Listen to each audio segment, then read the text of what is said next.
भगवान गुरु के द्वार पर, गुरु के घर से शिक्षा गुरु चरणों से ग्रहण करके जब लौटे और जब भगवान अवध में आए हैं तो भगवान की दिनचर्या बड़ी सुंदर है। प्रातः काल उठ के रघुनाथा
करते हैं, आदर करते हैं, उन्हें प्रणाम करते हैं। प्रत्येक व्यक्ति को राम जी से जीवन में ये मर्यादा ग्रहण करनी चाहिए, राम जी से ये आदर्श ग्रहण करना चाहिए कि भैया आप कितने भी बड़े हो जाओ, आप कितने भी बड़े पद पर बैठ जाओ, आप कितने भी ज्ञानवान हो जाओ, आप कितने भी विद्वान हो जाओ, पर जब माता पिता और गुरु के सामने जाओ तो श्रद्धा से झुक जाओ। क्यों? क्योंकि कितने भी विद्वान हो जाओ, ज्ञानवान हो जाओ, धनवान हो जाओ, माता पिता और गुरु से बड़े आप कभी हो सकते नहीं है।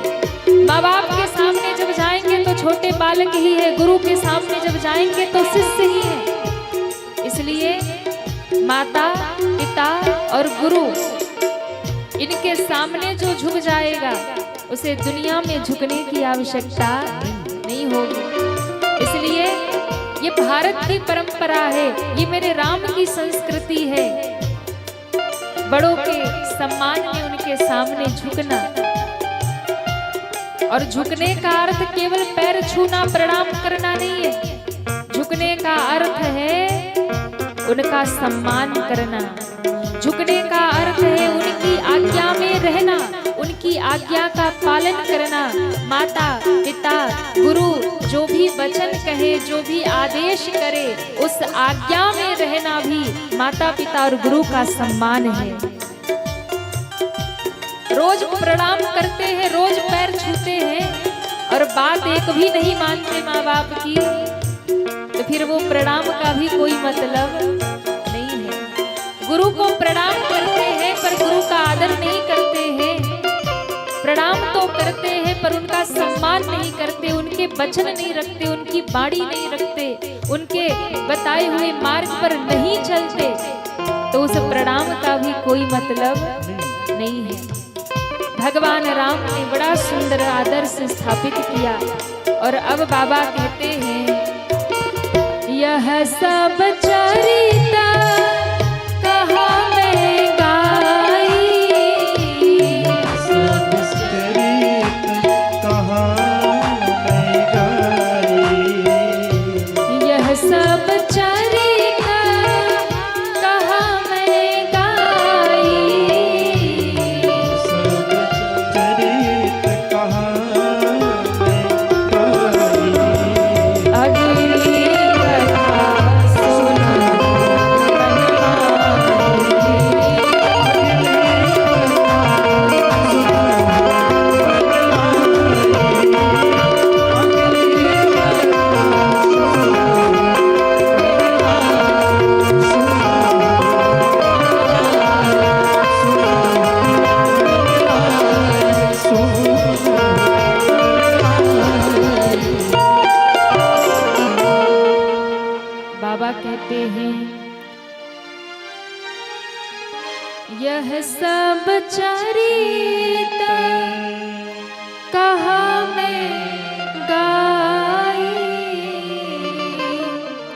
अगली कथा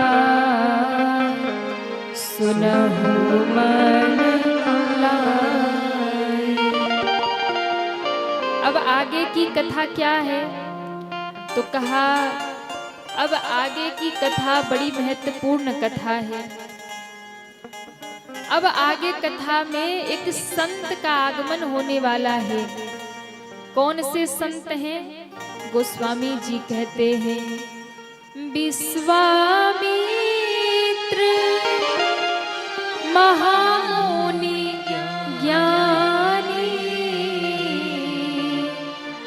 बसहि विपिन सुभग आश्रम जाए। एक महात्मा है जो अयोध्या और जनकपुर के बीच में रहते हैं। क्या नाम है? गोस्वामी जी ने उनका परिचय कराया। विश्वामित्र महामुनि ज्ञानी। कौन है महात्मा? तो कहा नाम है विश्वामित्र। कैसे महात्मा है? तो कहा मुनि नहीं, महामुनि। विश्वामित्र महामुनि, और केवल महामुनि ही नहीं है, बड़े ज्ञानी भी हैं। रहते कहाँ हैं? बसहि विपिन सुभग आश्रम जाए।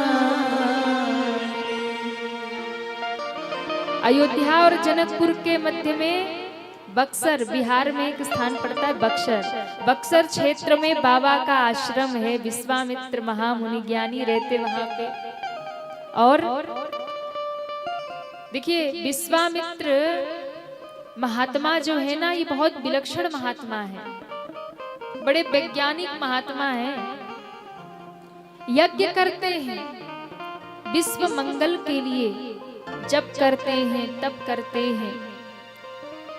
क्योंकि जो संत होते हैं ना, उनका जीवन स्वयं के लिए नहीं होता, संतों का जीवन दूसरों के लिए होता है। संत महात्माओं का जो जीवन होता है वो अपने लिए नहीं जीते हैं, वो दूसरों के लिए जीते हैं। महात्मा का जो स्वभाव होता है वो मक्खन की तरह होता है। संत हृदय नवनीत समाना। संतों के हृदय को उपमा दी गई है कि संतों का जो हृदय होता है वो मक्खन की तरह होता है। तो किसी ने कहा कि देखो, मक्खन तो जब उसको ताप लगता है, गर्मी लगती है तो पिघलने लगता है। तो क्या महात्माओं का हृदय भी पिघलता है? क्यों? उनका तो अपना घर परिवार होता नहीं, उनका तो अपना कोई होता नहीं, वो तो वैरागी होते, उनका हृदय कठोर होता होगा। बोले नहीं, संतों का हृदय मक्खन के समान होता है, पर अंतर इतना है कि मक्खन ताप लगने पर, गर्मी लगने पर पिघलता है, और संतों का हृदय दूसरों का कष्ट और दुख देख करके पिघल जाया करता है। ये अंतर है। तो संतों का जो हृदय होता है वो बहुत कोमल होता है। कई बार लेकिन लोग महात्माओं से गलत अपेक्षा रख लेते, बोले महात्मा बड़े क्रोधी होंगे, श्राप देने। अब श्राप देने में तो एक ही महात्मा बड़े फेमस हैं, वो दुर्वासा जी है। हाँ, दुर्वासा जी। अब वो युगों की बात है, सतयुग त्रेता द्वापर तक दुर्वासा जी का श्राप चलता रहा, पर कलयुग में उनके दर्शन ही नहीं होने महाराज। तो आज भी कई बार महात्मा बड़े उग्र होते हैं, कई, ऐसा नहीं है, लेकिन महात्मा कई बार कठोर यदि बोल भी देते हैं, कई बार महात्मा यदि आपको डांट भी दे, फटकार भी दे, आप पर क्रोध भी कर दे, तो उस क्रोध में भी, महात्मा की उस डांट में भी, फटकार में भी आपका हित छुपा होता है, आपका कल्याण ही करेगा। संतों का हृदय कोमल है, परहित की भावना से भरा है। उन्हें अपने दुख सुख का नहीं, उन्हें अपने जीवन के दुख सुख का नहीं रहता कि मुझे ये सुख मिले। संत दूसरों के लिए जीते हैं, परोपकार से भरा होता है महात्मा का हृदय। लेकिन कई बार लोग महात्माओं को समझ लेते, अरे महात्मा बड़े क्रोधी हैं, महात्मा तो बड़े, देखो कई विलक्षण महात्मा होते हैं ना, कईयों जैसे महाकुंभ जब लगता है ना तो कुंभ में कई ऐसे महात्मा जो बैठ के गाली भी देते हैं। हाँ, जो आए उसको गाली, कई महात्मा डंडे उठा के मार दे। तो ये भी कई महात्माओं का स्वभाव होता है। पर वैसे तो महात्मा का स्वभाव यही होता है कि वो करुणा करें। जिसके हृदय में करुणा भरी है, प्रेम भरा है, वही महात्मा है। जिसके हृदय में प्रभु के प्रति प्रेम है और चराचर जगत के प्रति प्रेम है, वही महात्मा है, वही संत है। लेकिन कई बार महात्माओं को क्रोध भी करना पड़ता है जब दुनिया वाले परेशान कर देते हैं। और कई बार तो कुछ ऐसे भी होते हैं मूर्ख जो महात्माओं को तो उपहास करते हैं, हंसी करते हैं कि अरे देखो बाबा जी हैं, बाबा जी हैं। हाँ? कई बार माताएं जो होती है ना, बच्चों को जब बच्चा बात नहीं माने ना तो देखो बाबा जी पकड़ ले जाएंगे। हाँ, अब बताओ बाबा जी कोई आतंकवादी है क्या? पर माताएं होती है ना, बच्चों को डराने के लिए ऐसा कहेंगी, महात्माओं को दिखा दिखा के बोले देखो बाबा जी धर ले जाएंगे, नहीं ऐसे कर लो। बच्चा को लगे कि हाँ महात्मा लोग तो आतंकवादी होते हैं, धर ले जाएंगे, पकड़ ले जाएंगे। अच्छा, कई बार बड़ी विलक्षण विडंबना होती है। एक बार एक ट्रेन में क्या हुआ कि एक महात्मा जी बढ़िया जोगिया वस्त्र पहने बैठे। अब एक मैया जा रही थी, उसका बच्चा इतना रोए कि चुप ही ना हो, कुछ खिलाए तो खाए नहीं, बार बार रोए, चिल्लाए, दौड़े, भागे। मैया परेशान हो गई। अच्छा, मैया जब परेशान हो गई तो मैया ने देखी कि बाबा बैठे हैं बढ़िया कमंडल आसन लेके। तो मैया ने बच्चे को धर पकड़ा और कहा, देख बेटा अब तू जल्दी से खाना खा के सो जा, नहीं बाबा जी तुझे पकड़ ले जाएंगे। अब महात्मा जी देखे कि भैया हम कोई आतंकवादी हैं जो इनके बच्चे को पकड़ ले जाएंगे। पर मैया ने ऐसा डराया कि बच्चे ने तुरंत खाना खाया और तुरंत सो गया। देखो बाबा जी हैं, बड़े खतरनाक हैं, पकड़। अब तो बच्चा महाराज डर गया। तो कई ऐसे भी होते खतरनाक जो महाराज संतों को ही बदनाम कर देते हैं कि महात्मा ये कर देंगे, वो कर देंगे। ये भी बहुत गलत है, संतों का ऐसे अपमान नहीं करना चाहिए। तो विश्वामित्र कैसे महात्मा है? विश्वामित्र महामुनि ज्ञानी, बसहि विपिन शुभ आश्रम जानी। विश्वामित्र, इनका नाम ही है विश्वामित्र, यानी जो समग्र विश्व के मित्र हैं वही विश्वामित्र हैं। मित्र का अर्थ जो समस्त संसार के, जो समस्त विश्व के हित की भावना रखते हैं, कल्याण की भावना रखते हैं। किसी से कोई द्वेष नहीं, किसी से कोई झगड़ा नहीं, किसी से उन्हें कुछ लेना देना नहीं, पर सबके मंगल की भावना जिसके हृदय में जाग जाए वही विश्वामित्र है। सर्वे भवन्तु सुखिनः, सर्वे सन्तु निरामया। जिसके हृदय में विश्व मंगल की कामना जगे ना, वही विश्वामित्र है, वही महात्मा है। तो बाबा जी क्या करते हैं? विश्व मंगल के लिए यज्ञ करते हैं, जप करते हैं, तप करते हैं। लेकिन समस्या ये है कि उनका यज्ञ पूरा ही नहीं होता। जहाँ जप यज्ञ जोग मुनि करहि,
बाबा दुखी हो जाते हैं और फिर से यज्ञ करने का प्रयास करते हैं। बार बार यही हुआ, लेकिन एक दिन बहुत चिंता में बैठेगा। अधितनय मन चिंता व्यापी, हरि बिनु मरहि न निश्चल पापी। एक दिन बहुत चिंता में बैठे थे, बिना भगवान के आए ये राक्षस मरेंगे नहीं, और जब तक मरेंगे नहीं मेरा यज्ञ पूरा होने वाला नहीं है। चिंता में बैठे, कहते हैं जब विश्वामित्र बाबा चिंता में बैठे तो शिष्यों ने आकर के पूछा कि बाबा आप क्यों चिंता में बैठे? कहा बेटा मेरा यज्ञ पूरा नहीं हो रहा, मैं बार बार यज्ञ करता हूँ, ये राक्षस आकर के मेरा यज्ञ विध्वंस कर देते हैं। तो मानो शिष्यों ने कहा कि बाबा आप तो बड़े तपस्वी महात्मा हो, विश्वामित्र महामुनि ज्ञानी, तप का बड़ा बल है आपके पास। आप चाहे तो अपने तप के बल से क्षण मात्र में सुबाहु मारीच ताड़का तो क्या पूरी सृष्टि के पूरे विश्व के जितने असुर हैं संकल्प मात्र से आप उन्हें मिटा सकते हैं, मार सकते हैं। आप चिंता में बैठे हैं, महात्मा को चिंता शोभा नहीं देती। आप तो प्रभु का चिंतन किया करो। बाबा इन निशाचरों को मार क्यों नहीं देते? आप संकल्प करिए, आपके तो संकल्प से ही मर जाएंगे। विश्वामित्र बाबा ने कहा बेटा जो बात तुम्हारे दिमाग में आज आई है ना, मैं तुम्हारा गुरु हूँ, वर्षों पहले मेरे भी बुद्धि में ये बात आई थी। मुझे लगा था कि मैं मार क्यों नहीं देता इन्हें अपने तप के प्रभाव से, लेकिन मैंने सोचा कि नहीं, इन्हें मैं मार तो सकता हूं पर मारूंगा नहीं। क्यों? मैं अनुष्ठान में बैठा हूं, मैं यज्ञ में, मैं पूजन में बैठा हूं। और जब आप पूजा में, अनुष्ठान में, व्रत में, तपस्या में बैठे हो, उस समय भूल कर भी क्रोध नहीं करना चाहिए।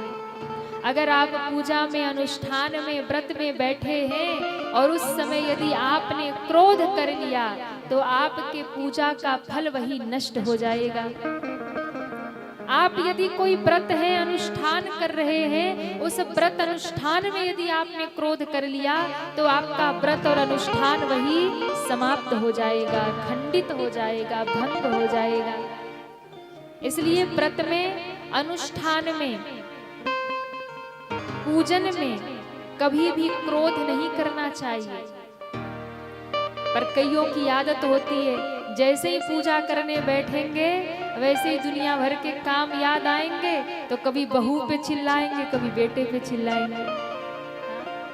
अच्छा, कई माताओं की आदत होती है, पूजा घर में बैठेंगी ना, बैठते ही इनको दुनिया भर के काम याद आएंगे, से अरे बहू तूने ये किया कि नहीं किया, राम राम राम राम राम राम राम राम। अरे बहू चाय बनी कि नहीं, राम राम राम राम राम राम राम राम। इतने में नाती पोतों ने कुछ उत्पात कर दिया, कुछ टूट फूट गया, सो और चिल्ला के चिल्लाई, देख नहीं सकती तुम, राम राम राम राम राम। अब बताओ, ये पूजा हो रही है। अब क्रोध में जब अनुष्ठान में भगवान के सामने पूजन में बैठे और बार बार क्रोध कर रहे, पूजा का फल खत्म। इसलिए अनुष्ठान में, व्रत में, पूजन में क्रोध मत करिए। विश्वामित्र बाबा ने कहा मैं अनुष्ठान में बैठा हूँ, मैं विश्व मंगल के लिए यज्ञ कर रहा हूँ, अगर मैंने क्रोध किया तो मेरा तप भंग हो जाएगा, मेरा अनुष्ठान खंडित हो जाएगा। और दूसरी बात, चलो एक बार अनुष्ठान खंडित करके मैं इन्हें मार भी देता, लेकिन मैं मार तो दूंगा पर एक कारण है, क्या? मारने का सामर्थ्य तो इस विश्वामित्र में है, मार तो सकता हूं पर मैं इन राक्षसों को तार नहीं सकता। मैं मार सकता हूं पर तार नहीं सकता। हरि बीनु मरहि न निश्चर पापी। मैं अगर इन्हें मारूंगा तो मार दूंगा पर तार नहीं सकता, पर यदि ये प्रभु के हाथ से मरेंगे तो मरते ही तर जाएंगे, इनका उद्धार हो जाएगा। इसलिए मैं मार तो सकता हूं पर तार नहीं सकता। मारने का सामर्थ्य है, तारने का सामर्थ्य तो राम में है। शिष्यों ने कहा गुरुदेव आप मार दीजिए, तरे ना तरे ये तो उनकी समस्या है। आप तो मार दो, तरे ना तरे वो तो वो जाने। विश्वामित्र बाबा ने कहा ये भी बात सही है, पर मैं इन्हें मार दूंगा लेकिन 10 मिनट बाद फिर पैदा हो जाएंगे, क्योंकि असुर है, मायावी है। तो इनसे छुटकारा तब मिलेगा जब ये प्रभु के हाथ से मरेंगे। जब ये प्रभु के हाथ से मरेंगे तो तरेंगे, और जब तरेंगे तो सदैव के लिए मुक्त हो जाएंगे, प्रभु से ही जाकर के मिल जाएंगे। इसलिए प्रभु के हाथ से मरे। मार तो दूंगा पर तार नहीं सकता, और यदि मार दिया और तरे नहीं तो फिर से प्रकट हो जाएंगे, मायावी है। इसलिए अगर राम जी के हाथों ये मरे तो राम जी के हाथों मरते ही ये तर जाएंगे, इन्हें मुक्ति मिल जाएगी, और ये सदैव के लिए प्रभु के चरण में विलीन हो जाएंगे। इसलिए हरि बीनु मरहिना निश्चर पापी।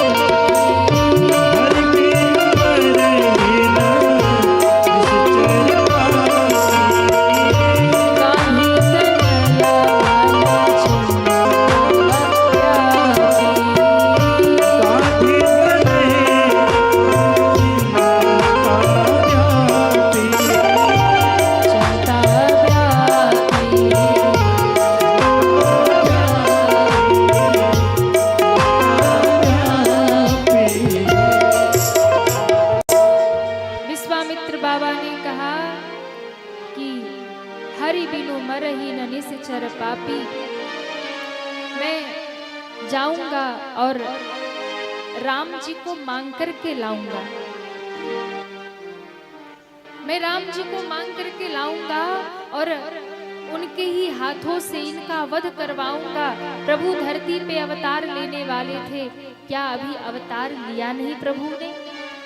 ध्यान लगा करके देखा तो राम जी तो धरती पे आ गए हैं, अवतार प्रभु ने ले लिया, बड़े हो गए, शिक्षा दीक्षा पूरी हो गई है, राम जी बड़े हो गए हैं। विश्वामित्र बाबा बड़े प्रसन्न हुए, मैं जाऊंगा, राम को मांग करके लाऊंगा, अपना यज्ञ पूरा करवाऊंगा। मैं दशरथ जी के द्वार पे जाऊंगा, राम लक्ष्मण को मांगने जाऊंगा। भक्तों ने, शिष्यों ने कहा कि गुरुदेव आप मांगने जाएंगे, झोली फैला करके एक राजा के द्वार पर एक महात्मा होकर के मांगने जाएंगे, ये शोभा नहीं देता। विश्वामित्र बाबा मुस्कुराए और मुस्कुरा के कहा, बेटा मैं मांगने भी जा रहा हूं तो क्यों मांगने जा रहा हूं? मैं राम को मांगने इसलिए जा रहा हूं क्योंकि राष्ट्र का मंगल तभी होगा जब मैं राम को मांग कर लाऊंगा। विश्व का कल्याण तब होगा जब मैं राम को मांग कर लाऊंगा। इन असुरों का संहार तब होगा जब मैं राम को मांग करके लाऊंगा। तो मांगने में क्यों जा रहा हूँ? मैं विश्व मंगल के लिए, मैं राष्ट्र के कल्याण के लिए, मैं धर्म की रक्षा के लिए राम को मांगने जा रहा हूँ। और ध्यान देना, चाहे महात्मा हो या गृहस्थ हो या कोई भी हो, बात जब विश्व मंगल की आए, बात जब राष्ट्र के कल्याण की आए, बात जब धर्म की रक्षा की आए, तो झोली फैलाकर मांगना पड़े तो मांग लेना चाहिए, क्योंकि आपके मांगने में विश्व का मंगल है, राष्ट्र की रक्षा है। आपके मांगने में धर्म की रक्षा है। यदि झोली फैलाकर मांगना पड़े ना तो मांग लेना, निसंकोच होकर मांग लेना। जब बात धर्म की रक्षा की आई, जब बात विश्व के कल्याण की आई, तो मांगने में पीछे मत हटना। विश्वामित्र जैसे महात्मा आज धर्म की संस्कृति की रक्षा के लिए दशरथ जी के द्वार पर, एक राजा के द्वार पर एक महात्मा जो राजपाट छोड़ करके मुनि बन गया, ऋषि बन गया, वो आया है मांगने जा रहे राम जी को। क्यों? विश्व के मंगल के लिए, संस्कृति और धर्म की रक्षा के लिए। इसलिए जब धर्म की रक्षा के लिए आपको झोली भी फैलाना पड़े ना तो फैला लेना, उसमें संकोच मत करना। ये विश्वामित्र बाबा कहना चाहते, जब मुझ जैसा महात्मा मांग सकता है तो आप भी मांग सकते हैं। इसलिए मांगने जाऊंगा मैं राम को और मांग करके लाऊंगा, यज्ञ पूर्ण करवाऊंगा। इससे सारे जगत का मंगल होगा, इससे धर्म की रक्षा होगी। इसलिए मैं अब दशरथ जी के द्वार जाऊंगा और आज धर्म की रक्षा के लिए एक महात्मा जो घर द्वार छोड़ करके, ये विश्वामित्र महात्मा क्षत्रिय थे, ये विश्वामित्र महात्मा एक राजा थे, पर राजपाट छोड़ करके महात्मा बन गए और आज राम जी को मांगने जा रहे हैं। तो किसी ने कहा कि एक समय तो ऐसा था जब आपने सब कुछ छोड़ दिया, राजपाट छोड़ दिया, लेकिन आज राजा के द्वार मांगने जा रहे हैं एक महात्मा होकर। तो कहा महात्मा होकर के भी मैं मांगने जा रहा हूँ राजा के द्वार, लेकिन मांगने इसलिए जा रहा हूँ क्योंकि राष्ट्र का मंगल हो, विश्व का कल्याण हो, धर्म की रक्षा हो, संस्कृति की रक्षा हो। और एक बात ध्यान देना, मांगने भी जा रहा हूँ तो क्या मांगने जा रहा, मैं कोई दुनिया की वस्तु नहीं मांगने जा रहा, मैं कोई धन दौलत नहीं मांगने जा रहा, मैं तो साक्षात परमात्मा राम को मांगने जा रहा, मैं तो राम को मांगने जा रहा। इसलिए मांगना भी पड़े तो राम को मांगा करिए, प्रभु को मांगा करिए। दुनिया को मांग कर क्या होगा? दुनिया की मांग मत रखो कि हमें संसार मिल जाए, मांगना भी है तो भगवान को मांगो कि हमें राम मिल जाए। आज विश्वामित्र बाबा चले अयोध्या की ओर और मन ही मन प्रभु का ध्यान लगाए, मन ही मन गाते जा रहे हैं। अरे जाना है राम की नगरिया हो रामा, सवेरे सवेरे जाना है राम की नगरिया हो रामा, सवेरे सवेरे जाना है राम की नगरिया हो रामा, सवेरे सवेरे जाना है राम की नगरिया हो रामा, सवेरे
इतने जोर से गाइए कि राम जी तक आवाज पहुंचे। ठाकुर जी क्या कहेंगे कि भैया झाबरा वालों को गाना ही नहीं आता। उठाइए पूरे पूरे हाथ और सभी एक साथ।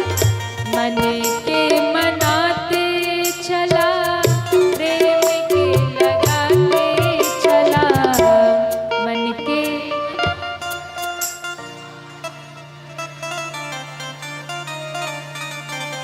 तबली है राम जी खबरिया बुरा, तबली है।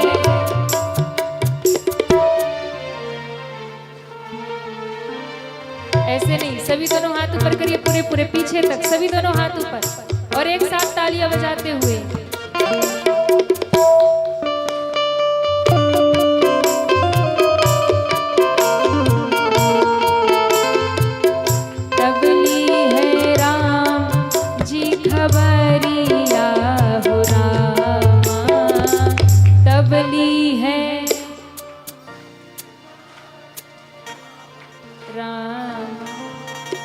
सवेरे सवेरे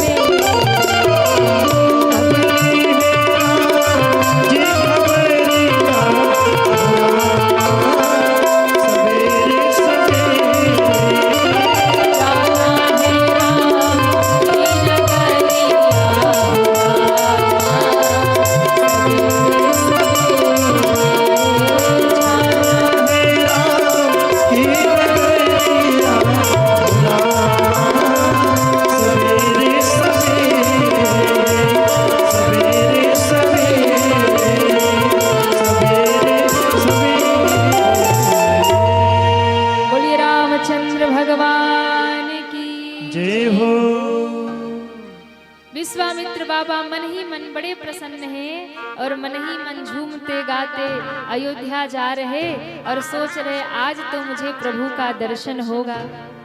लेकिन थोड़े थोड़े उदास भी हो रहे, राम जी से ध्यान लगाकर मन ही मन मानो कह रहे कि प्रभु आपने तो बहुत गलत किया हमारे साथ।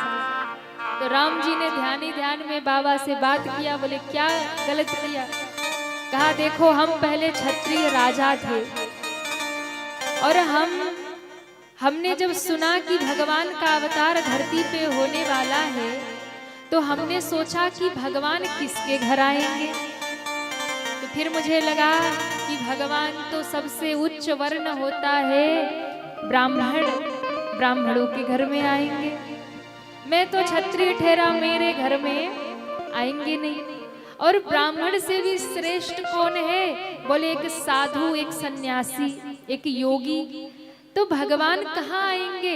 अरे भगवान गृहस्थ के यहाँ थोड़ी आएंगे, भगवान तो किसी महात्मा के यहाँ आएंगे, किसी साधु सन्यासी के घर आएंगे, जोगी के घर आएंगे, बाबा के घर आएंगे। तो मुझे लगा कि तब मैं क्या करूं? बोले राम जी तो धरती पे आने ही वाले हैं। तो मैं क्षत्रिय था, मैं गृहस्थी था, मैं एक राजा था, मैंने राजपाट छोड़ दिया, मैंने अपना गृहस्थ छोड़ दिया, परिवार छोड़ दिया और क्षत्रिय से ब्राह्मण बन गया। उसके बाद सन्यासी बन गया, योगी बन गया, जोगी बन गया।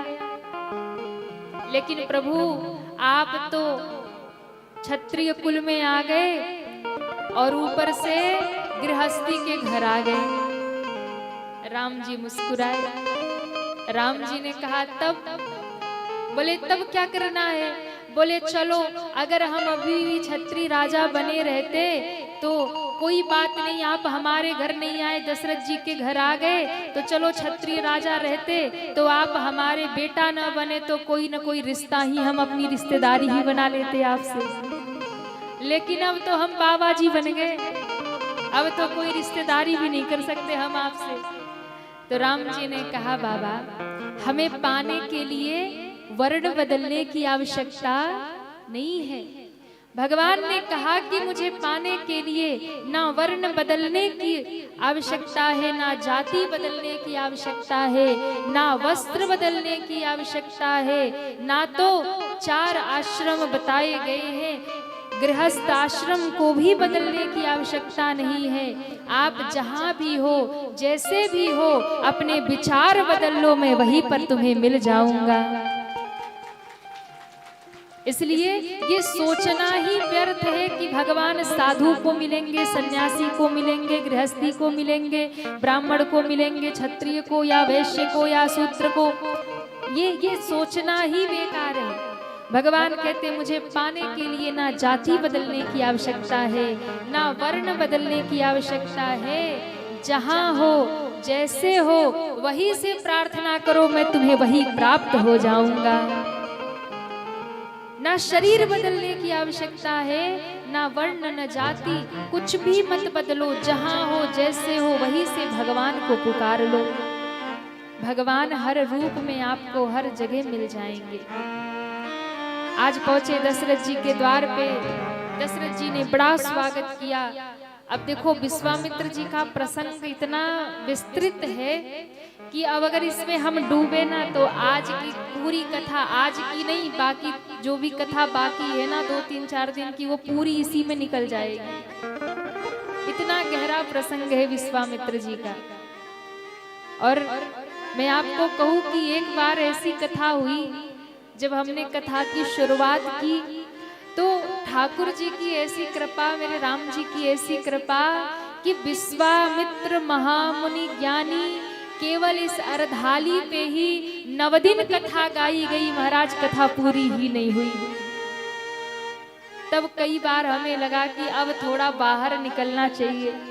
और ये प्रसंग मुझे खींच ही लेता है। जब भी कभी विश्वामित्र बाबा का प्रसंग आता है तो इतने विचार आते कि महाराज फिर हम कथा आगे नहीं बढ़ा पाते।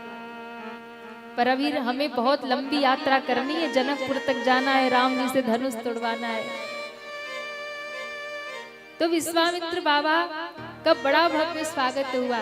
देखिए, यदि आपके घर में 4 के चरण पड़ते हैं ना, तो 4 के चरण घर में पढ़ना बड़े शुभ माने जाते हैं।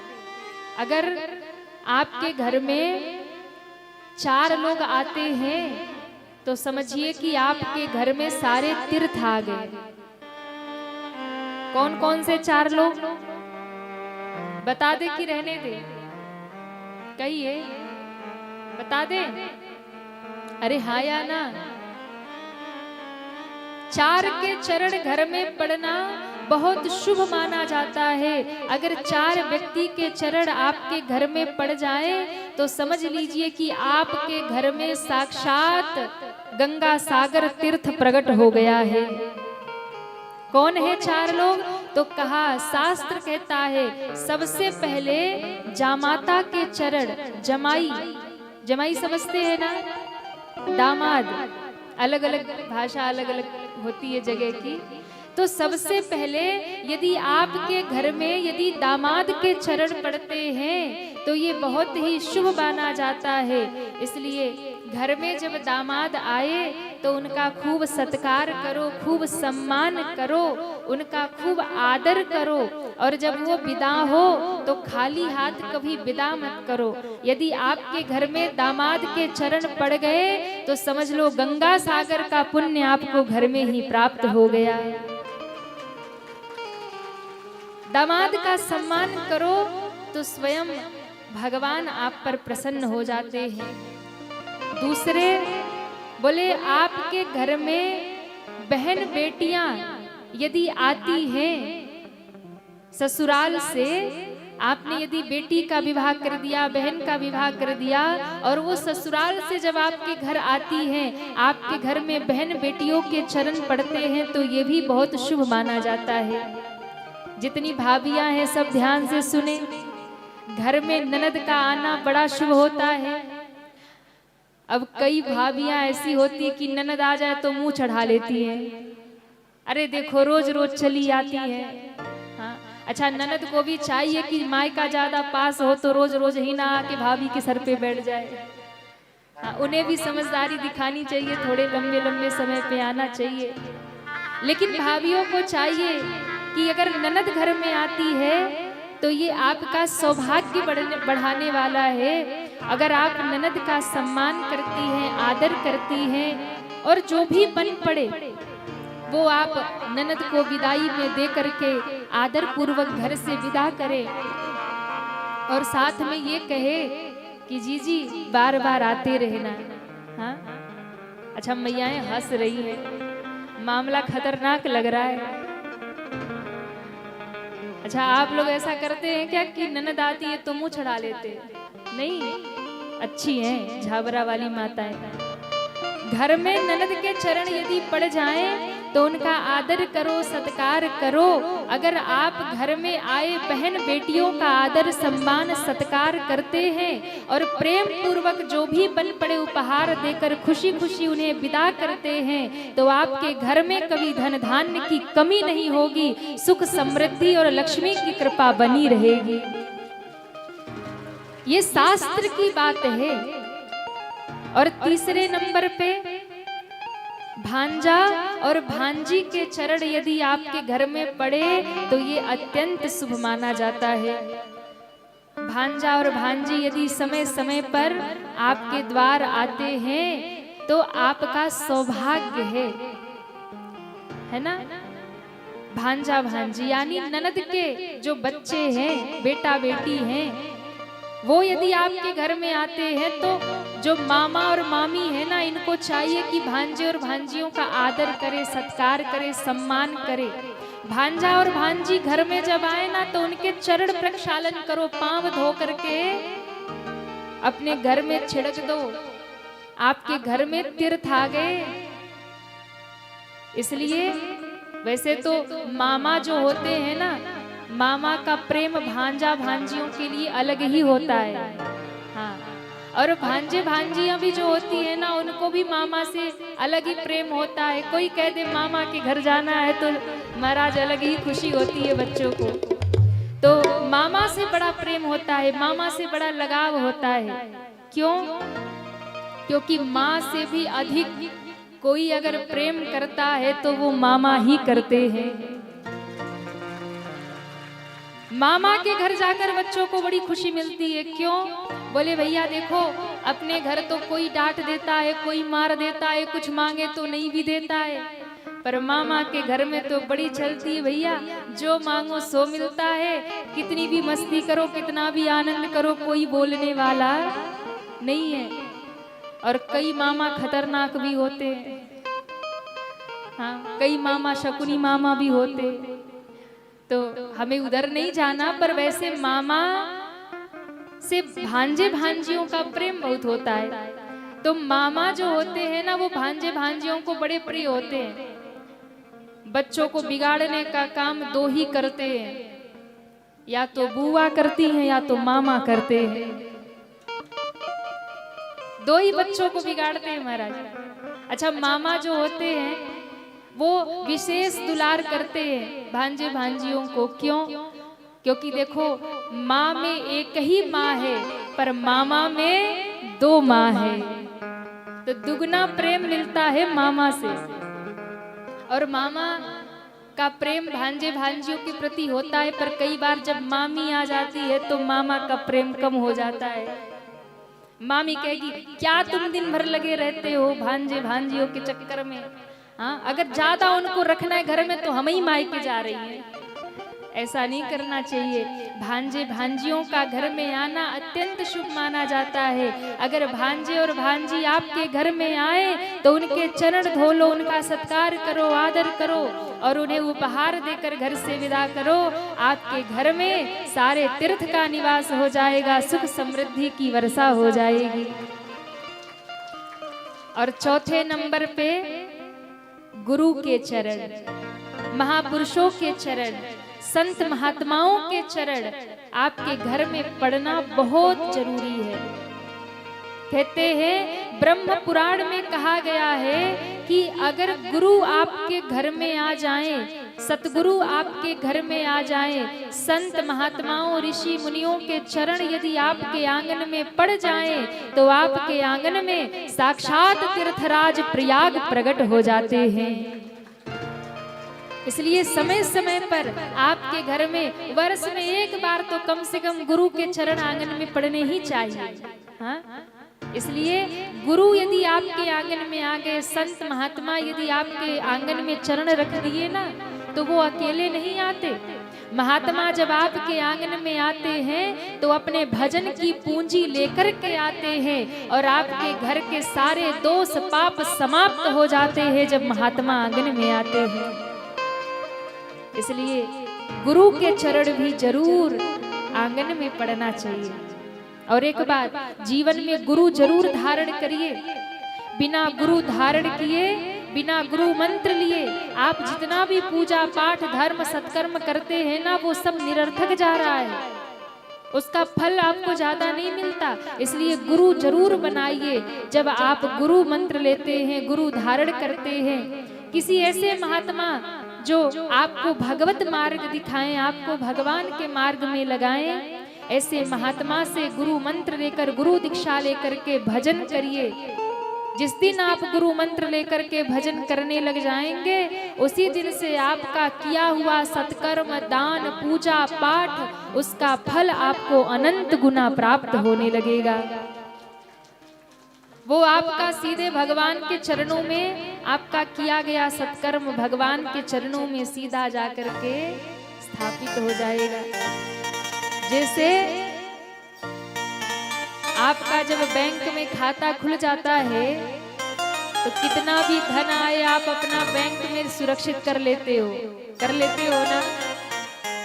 तो जब तक आपने गुरु मंत्र नहीं लिया है ना, तब तक भगवान के दरबार में खाता नहीं खुला है। बिना गुरु मंत्र लिए जितना भी पूजा पाठ दान धर्म कर रहे हो, सब कहीं अंधेरे में ही जा रहा है, कहाँ जा रहा है खबर नहीं। लेकिन जिस दिन किसी गुरु के चरणों में बैठकर किसी महात्मा से आपने दीक्षा ग्रहण कर ली, मंत्र ग्रहण कर लिया, और उस दिन आपका खाता भगवान के दरवाजे पर खुल गया, आपका धर्म सत्कर्म सब वहां सुरक्षित हो गया। इसलिए गुरु धारण करना बहुत जरूरी है। जब तक जीवन में गुरु नहीं, तब तक जीवन शुरू नहीं। जब गुरु जीवन में आते हैं, उसी दिन से जीवन की शुरुआत होती है। इसलिए बहुत जरूरी है गुरु धारण करके भजन करिए।